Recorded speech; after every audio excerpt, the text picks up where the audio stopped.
Hello दोस्तों, AKOL education में आपका स्वागत है। आज मैं आपको स्ट्रेस और स्ट्रेन की कुछ रिलेटेड टर्म के बारे में बताऊंगा। तो स्ट्रेस और स्ट्रेन की टर्म से बताने से पहले मैं सबसे पहले स्टार्टिंग करता हूँ लोड से। लोड क्या होता है? किसी भी बॉडी पे एक्सटर्नल फोर्स लगाते हैं तो उस बॉडी का वो लोड होता है। लोड को हम P से डिनोट करते हैं। लोड के बाद बात करते हैं स्ट्रेस की। स्ट्रेस क्या होता है? It is defined as the force per unit area.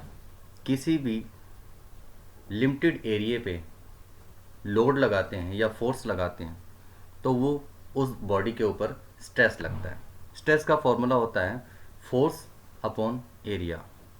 अगर हम स्ट्रेस की बात करते हैं यूनिट की, कि यूनिट इसकी क्या होती है स्ट्रेस की, तो फोर्स की यूनिट होती है न्यूटन और एरिया की यूनिट होती है मीटर स्क्वायर। तो सिंपली स्ट्रेस की जो यूनिट होगी Newton per metre square. Stress को हम सिग्मा से डिनोट करते हैं। अगर बात करते हैं 1 न्यूटन पर मीटर स्क्वायर की, तो 1 newton per metre square 1 pascal के बराबर होता है। इसको हम 1 PA भी लिख सकते हैं। 1 पास्कल, पास्कल जैसा आपको पता है प्रेशर की यूनिट है। 1 pascal is equal to 10 to 5 bar होता है। तो यहाँ पे अगर हम स्ट्रेस की बात करते हैं तो 1 न्यूटन पर मीटर स्क्वायर जो है वो 1 पास्कल के बराबर होता है। इस पास्कल को अगर हम कन्वर्ट करना चाहें न्यूटन पर mm स्क्वायर में, तो कैसे कन्वर्ट करेंगे देखेंगे एक बार। 1 newton per metre square is equal to 1 newton. 1 metre में 1000 mm होते हैं, तो 1000 mm स्क्वायर हो गया। 1000 का स्क्वायर करेंगे तो 10⁻6 आएगा, और 1 डिवाइडेड बाई 10⁻6 अगर करेंगे तो 10⁻⁻6 आ जाएगा। जो 10⁻6 डिवाइड में था वो ऊपर जाके माइनस हो गया, तो टोटल वैल्यू आई है 10⁻6 mm स्क्वायर। आप लोगों ने पढ़ा होगा 10 पावर ऑफ 10। पावर ऑफ 10 में 10⁻1, 10⁻2, 10⁻3, 6, 9, इस टाइप से हमारे पास कुछ वैल्यू होती है। तो इसमें स्ट्रेंथ ऑफ मटेरियल में दो वैल्यू इम्पोर्टेंट है, mega and giga. 1 mega, mega को हम लिखते हैं 10⁻6 और गीगा को हम लिखते हैं 10⁻9। तो यहाँ पे इनका इम्पोर्टेंस बहुत ज़्यादा है, क्योंकि न्यूमेरिकल में आप लोगों को दिया जाएगा जैसे स्ट्रेस हो गया 40 मेगा पास्कल, 40 गीगा पास्कल, इस टाइप से वैल्यू आ सकती है। तो उसको हमें कन्वर्ट करना होगा। तो कन्वर्ट कैसे करेंगे ये इम्पोर्टेंट है। तो मेगा पास्कल को कन्वर्ट कैसे करते हैं न्यूटन पर mm स्क्वायर में। 1 न्यूटन पर मीटर स्क्वायर को कन्वर्ट कर लिया हमने 10⁻⁻6 mm स्क्वायर में, मतलब 1 न्यूटन पर मीटर स्क्वायर की वैल्यू 10⁻⁻6 mm स्क्वायर होगी। 1 मेगा पास्कल जो है, मेगा की वैल्यू होगी 10⁻6, और पास्कल जो 1 न्यूटन पर मीटर स्क्वायर, ये 10⁻⁻6 mm स्क्वायर हो गया। तो 10⁻+6 एंड 10⁻⁻6 दोनों कैंसिल होकर ये वैल्यू सिर्फ हमारे पास 1 बचती है। तो सिंपली 1 मेगा पास्कल जो है अगर न्यूटन पर mm स्क्वायर में कन्वर्ट करेंगे तो उसकी वैल्यू सेम ही आएगी। 1 mega pascal is equal to 1 newton per mm square. ये ध्यान रखने वाली बात है। अगर गीगा की बात करते हैं तो गीगा जो है वो 10⁻9 होता है, मीन्स 3 एक्स्ट्रा है मेगा से, तो 10⁻3 मल्टीप्लाई हो जाएगा। मेगा की वैल्यू की अगर बात करें तो 1 ही रहेगा, बट गीगा है तो 10⁻3 एक्स्ट्रा है, 10⁻9। यहाँ पे अगर 10⁻9 कर दें तो 10⁻6 एंड 10⁻9 कैंसिल होंगे, क्या बचेगा 10⁻3 बचेगा। तो 10⁻3 multiply Newton per mm square, इसकी वैल्यू आ गई है। 10⁻3 को हमने किलो में कन्वर्ट कर दिया तो 1 kilo Newton per mm square. ये टोटल वैल्यू जो आ गई है वो 1 गीगा पास्कल की है। तो ये दो चीज़ें इंपॉर्टेंट हैं, मेगा पास्कल और गीगा पास्कल। ये न्यूमेरिकल में पूछा जाता है, न्यूमेरिकल में कई बार वैल्यू आ जाती है तो इनको कन्वर्ट करना ज़रूरी है। अब बात करते हैं स्ट्रेन की। स्ट्रेन क्या होता है? The ratio of change in length to the original length. Ratio है चेंज इन लेंथ का, चेंज इन लेंथ को हम डेल एल से डिनोट करते हैं और ओरिजिनल लेंथ को हम एल से डिनोट करते हैं। ये आपके सामने फॉर्मूला दिया हुआ है, चेंज इन लेंथ अपॉन में ओरिजिनल लेंथ।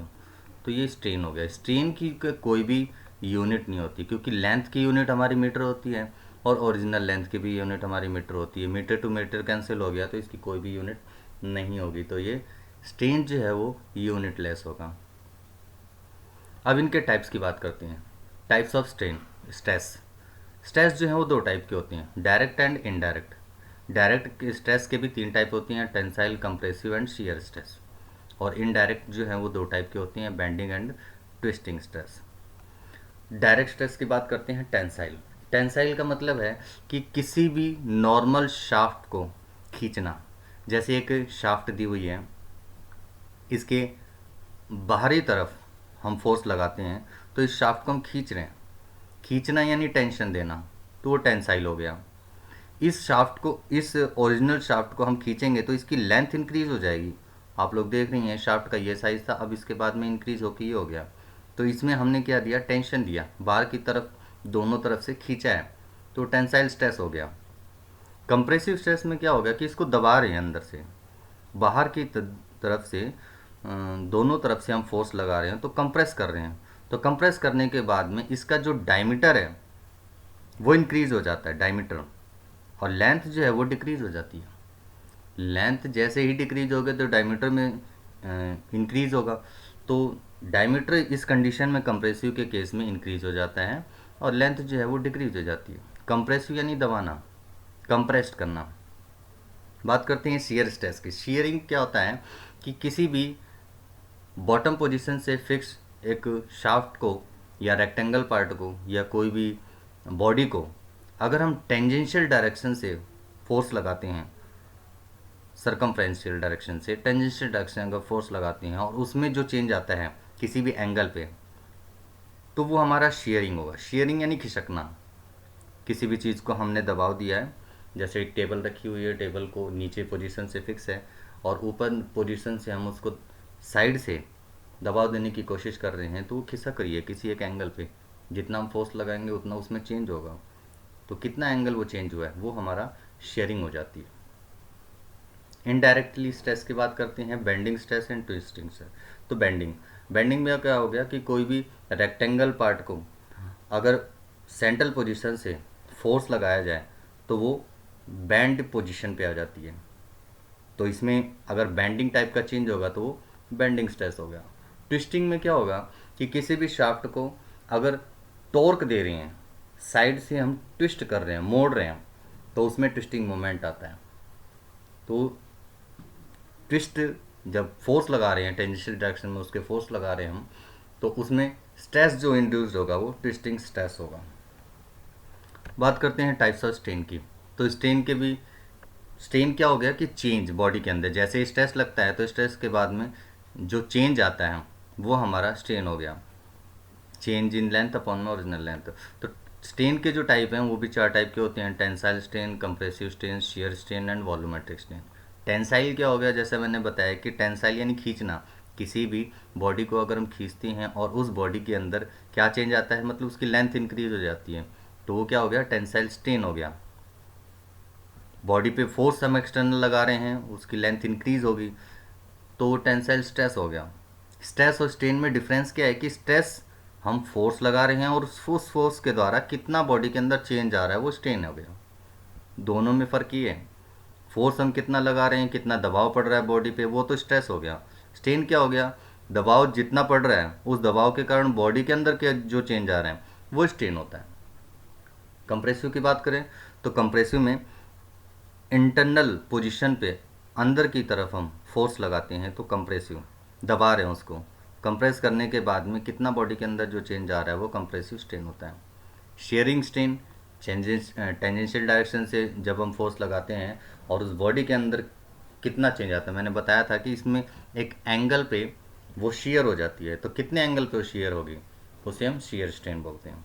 शेयर स्ट्रेस को टाउ से डिनोट करते हैं, ये टाउ का सिंबल है, एंड शेयर स्ट्रेन को फाई से डिनोट करते हैं, ये फाई का सिंबल है। वॉल्यूमेट्रिक स्ट्रेन, वॉल्यूमेट्रिक स्ट्रेन क्या होता है कि change in length, change in volume upon में ओरिजिनल वॉल्यूम। स्ट्रेन जो है वो चेंज इन लेंथ अपॉन में ओरिजिनल लेंथ होता है, तो वॉल्यूमेट्रिक स्ट्रेन की बात करें तो चेंज इन वॉल्यूम अपॉन में ओरिजिनल वॉल्यूम, तो ये वॉल्यूमेट्रिक स्ट्रेन हो गया। अब बात करते हैं टर्म कुछ स्ट्रेस की कि इलास्टिक लिमिट क्या होती है, इलास्टिसिटी क्या होती है, हुक्स लॉ। तो इलास्टिसिटी क्या होती है? Regain its original shape and size after the removal of external force. कि किसी भी बॉडी पे अगर हम फोर्स लगाते हैं और उस फोर्स को रिमूव करने के बाद में वो बॉडी अपनी ओरिजिनल पोजीशन पे आ जाती है, तो उस बॉडी के अंदर इलास्टिसिटी प्रोड्यूस है। सबसे बेस्ट एग्जांपल है रबड़ का। रबड़ जो है वो इलास्टिक मेंबर है, कि रबड़ को हम खींचते हैं, जितना एक्सटर्नल फोर्स लगाते हैं, फोर्स लगाने के बाद में रबड़ वो है अपनी ओरिजिनल पोजीशन पे आ जाती है, तो उसके अंदर वो इलास्टिसिटी है। इलास्टिक लिमिट क्या होती है कि एक मैक्सिमम लिमिट तक रबड़ को हम खींच सकते हैं, उसके बाद अगर रबड़ को खींचते हैं तो मटेरियल वो वापस नहीं आता, वो प्लास्टिक फॉर्म में डिफॉर्म हो जाता है। डिफॉर्म होना यानी चेंज होना। Limiting force up to which the material is perfectly elastic, कि किसी भी मटेरियल की एक लिमिट होती है कि उस मटेरियल पे कितना दबाव लगाया जा सकता है, कितना स्ट्रेस लगाया जा सकता है।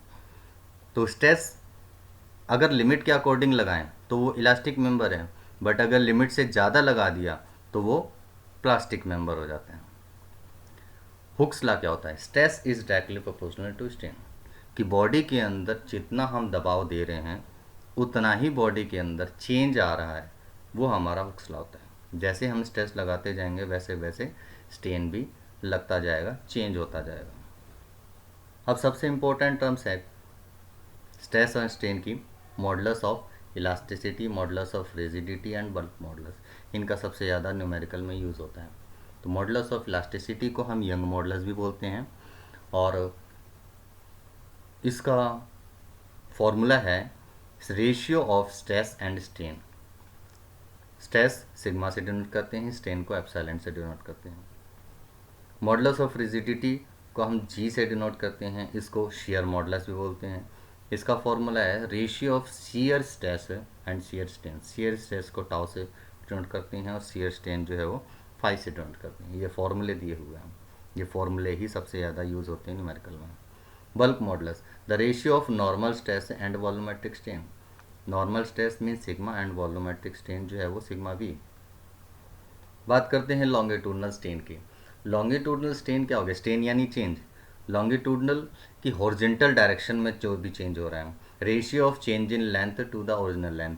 अब हम बात करते हैं कि अगर टेंसाइल फोर्स लगाएंगे, तो टेंसाइल फोर्स लगाएंगे तो ये बाहर की तरफ इसको खींचा है, तो इसमें लेंथ में ही चेंज होगा, जो एक्सिस दी हुई है उसी के पैरेलल ही चेंज होगा, तो वो हमारा लॉन्गिट्यूडनल स्ट्रेन हो गया।